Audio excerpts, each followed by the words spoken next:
Hello dear students, welcome back in online teaching. Today we are going to take information about language English standard 3rd term 2 book A. Dear students, in previous video we have started our chapter number 5th which name is Gulliver's Travel. Dear students, हम लोगों ने पिछले video में Gulliver's travel जो अपना lesson है chapter है उसके बारे में जानकारी लेना शुरू किया था। जैसा कि आप लोगों को मालूम है कि गलिवर कहाँ निकला था, एक जल यात्रा पे निकला था, वोयाज पे निकला था और समंदर में एक स्टॉर्म की वजह से उसकी जो शिप थी वो क्या हो गई थी, डूब गई थी और गलिवर तैरते तैरते एक आइलैंड पे आ गया था और वहाँ पर बहुत सारे छोटे छोटे लोग थे जिन्होंने गलिवर को क्या किया था, टाई अप किया था, उसे रस्सियों से बांध दिया था और उसे कहाँ पर ले गए थे, उनका जो किंगडम था, उनका जो राजा था वहाँ पर उसे वो छोटे छोटे लोग लेकर गए थे। आगे क्या हुआ देखिए, let's read. Finally they arrived at the Kings palace. अब आप लोगों को मालूम है कि गलिवर को रस्सियों से बांधकर एक गाड़ी पे डाल के वो जो छोटे छोटे लोग थे वो कहाँ पर ले गए थे, उनके किंग के पास, उनके राजा के पास। The king told Gulliver.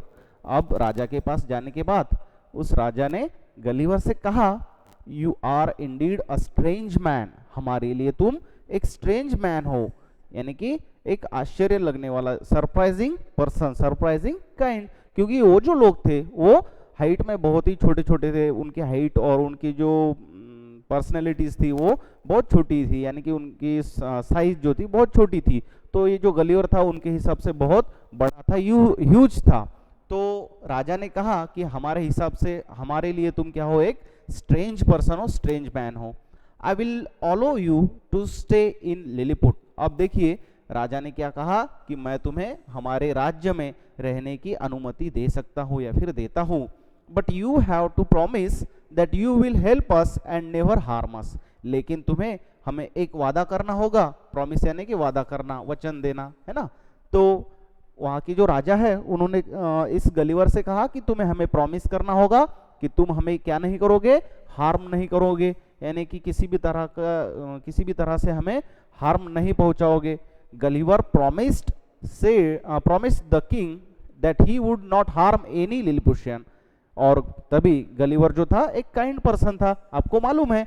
तो गलिवर ने राजा से वादा किया, प्रॉमिस किया कि वहां के किसी भी लिलिपुशियन यानी कि वहां के सिटीजन्स, वहां के किसी भी लोगों को या फिर राजा के सैनिकों को या फिर किसी भी व्यक्ति को गलिवर क्या नहीं करेगा, हार्म नहीं करेगा, किसी को उसकी वजह से तकलीफ नहीं होगी। ठीक है, नेक्स्ट है गलिवर वॉज फ्रीड। अब ये वादा करने के बाद, ये प्रॉमिस करने के बाद उसकी बातों पर राजा का विश्वास बैठा, उसने बिलीव किया उसकी बातों पर, तो गलिवर वॉज फ्रीड। फिर बाद में गलिवर को क्या कर दिया गया, फ्री कर दिया गया, उसे छोड़ दिया गया। The Lilliputians built a house for him. तो जो लिलिपुशियंस थे, वो जो लोग थे, उन्होंने गलिवर के लिए क्या किया, एक हाउस बनाया, यानी कि उसको रहने के लिए एक घर बनाया। Gulliver stayed with them and help them. अब वहां पर गलिवर बहुत दिनों तक रहा, वहां पर रहने लगा और उनको क्या करने लगा, बहुत सारे कामों में हेल्प करने लगा, उनकी मदद करने लगा। One day the king sent for Gulliver. एक दिन क्या हुआ, एक राजा ने सैनिक द्वारा गलिवर को मैसेज दिया कि राजा ने तुमको बुलाया है। तो देखिए आगे क्या होता है, वी आर इन ट्रबल, हम संकट में हैं, ट्रबल यानी संकट। राजा ने क्या मैसेज भेजा गलिवर के पास, हम ट्रबल में हैं, हम संकट में हैं। वी नीड योर हेल्प, हमें तुम्हारी क्या चाहिए, मदद चाहिए। We need your help, help means मदद। क्राइड द मैसेंजर, वो जो मैसेंजर था, राजा का जो मैसेंजर था, उसने गलिवर के पास जाकर कहा कि हमारा जो राज्य है वो बहुत बड़े संकट में फंस चुका है और हमें तुम्हारी मदद की जरूरत है। आवर नेबरिंग आइलैंड ब्लेफेस्कू, हमारा जो नेबर आइलैंड है, उनके पास ही एक आइलैंड था जो इसका नाम था ब्लेफेस्कू। हमारा जो नेबर है Blefuscu is at war with us, उन्होंने हमारे साथ जंग छेड़ दी है। वॉर यानी जंग होता है ना, बैटल जिसे युद्ध कहा जाता है। तो हमारा जो नेबरिंग आइलैंड है जिसका नाम है ब्लेफेस्कू, उन्होंने हमारे साथ वॉर छेड़ दिया है। They are heading towards our island in their warships. देखिए वो क्या कर रहे हैं, उनकी वॉरशिप यानी जो बैटल लड़ने के लिए जिन शिप्स की जरूरत होती है वो वॉरशिप लेके वो हमारे आइलैंड की तरफ बढ़ रहे हैं, आगे आ रहे हैं। और अगर वो हमारे आइलैंड पे आए तो वो हमें क्या करेंगे, हार्म करेंगे, हमारे आइलैंड पे वो अटैक करेंगे। You have to do something. तो उसने क्या कहा कि तुम्हें कुछ करना पड़ेगा, क्या तुम हमारी इसमें मदद कर सकते हो। देखिए यहाँ पर एक पिक्चर दिया गया है कि किस तरह से इस गलीवर को बांध के ले जाया गया था। ठीक है, बाद में देखिए क्या है, गलीवर वॉक्ड इनटू द सी। अब जैसे ही उस मैसेंजर ने कहा कि हमारा जो नेबरिंग आइलैंड है ब्लेफेस्कू, उन्होंने हमारे ऊपर क्या किया है, अटैक किया है, और क्या तुम हमारी मदद कर सकते हो, तभी fastly Gulliver walk to help them. Gulliver ने क्या किया, जो सी था, समंदर था, उसमें अपना पैर रखा। ठीक है, गलीवर वॉक्ड इनटू द सी, उसने समंदर में जाने की शुरुआत की। ही टूक अ लॉन्ग रोप, उसने एक बहुत लंबी रस्सी ली अपने साथ। क्या ली, बहुत लंबी रस्सी, long rope. Tied all the 100 ships together, और जो ब्लेफेस्कू जो आइलैंड था, जो वो लोग थे, उनकी जो वॉरशिप थी 100 शिप्स, 100 यानी कि लगभग बहुत सारी शिप्स हम कह सकते हैं जो कि वॉरशिप के तौर पर आ रही थी। तो जैसा कि हमें मालूम है ये जो आइलैंड था, इस आइलैंड पर सभी लोग क्या थे, छोटे थे। तो ब्लेफेस्कू आइलैंड पर भी लोग क्या रहेंगे, छोटे ही होंगे।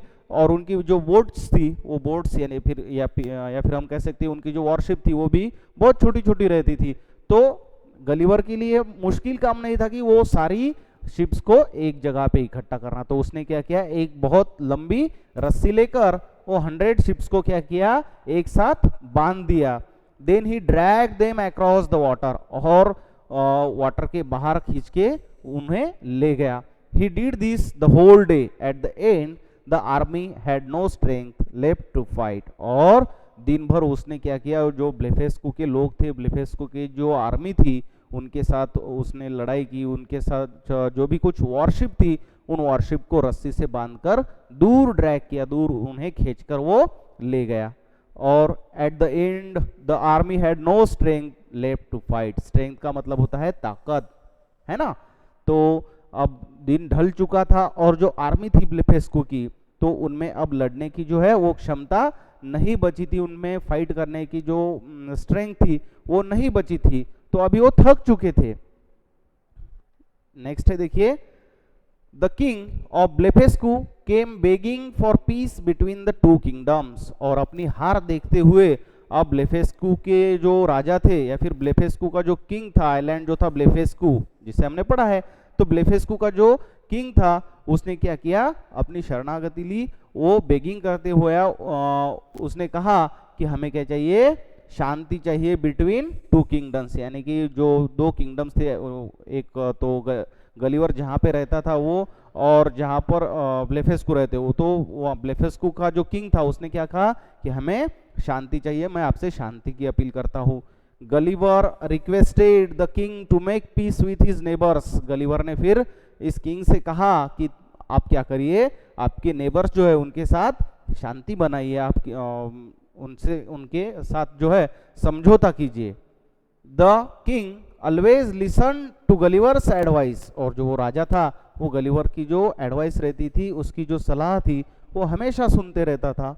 ही रेडिली एग्रीड। और राजा ने फटाक से फास्टली एग्री किया कि ठीक है Gulliver, as you are saying me, I am ready to make peace with our neighbours. उन्होंने फास्टली गलीवर की जो एडवाइस है वो सुनी और कहा कि मैं तुम्हारी जो ये एडवाइस है ये सुनता हूँ, और हमारे जो नेबर्स है वो नेबर्स की साथ शांति बनाए रखने की ये जो तुम्हारी एडवाइस है उसे मैं एग्री करता हूँ।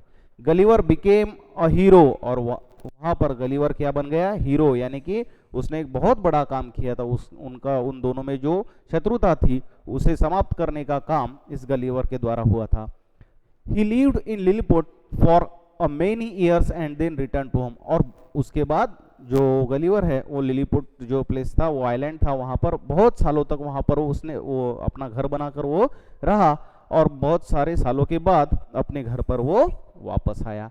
इस तरह की एक स्टोरी यहाँ पर दी गई है, जो कि एडेप्टेड फ्रॉम, कहाँ से ली गई है स्टोरी बच्चों, Gulliver's travels by Jonathan Swift. Jonathan Swift की जो बुक है गलीवर्स ट्रैवल नाम की उसमें से ये स्टोरी ली गई है। तो ओवरऑल स्टोरी आपको समझ में आई होगी कि गलीवर किस तरह से जल यात्रा पर गया, फिर बाद में शिप को उसकी क्या हो गया, स्टॉर्म की वजह से एक एक्सीडेंट हो गया, और बाद में वो तैरते तैरते एक आइलैंड पर आ गया। फिर छोटे छोटे लोगों ने उसको रस्सियों से बांध दिया और अपने किंग के पास ले गए, और फिर किस तरह से गलीवर ने उन सारे छोटे छोटे लोगों की अपने हिसाब से हेल्प की, इसके बारे में इस स्टोरी में हमने जानकारी ली है। यहाँ पर येलो कलर के बॉक्स में क्या दिया गया है, क्वेश्चन दिया गया है, can you guess what Gulliver was going to do. क्या आप गेस कर सकते हो गलीवर क्या करने वाला था या फिर क्या करने जा रहा था। तो आपको इसके जो आंसर है ये क्या करने हैं, स्टोरी में ढूंढने की कोशिश करनी है। ठीक है, तो बच्चों मुझे आशा है कि ये जो स्टोरी आज हमने सीखी है ये आपकी समझ में आई होगी। इस स्टोरी पर डिपेंडिंग जो भी कुछ क्वेश्चन आंसर है वो मैं आपको अगले वीडियो में एक्सप्लेन करूंगा। आई होप ये जो एक्सप्लेनेशन है जो हमने स्टोरी में देखा है ये आपकी समझ में आया होगा। Okay, next question and answer we will learn in next video. Thank you very much.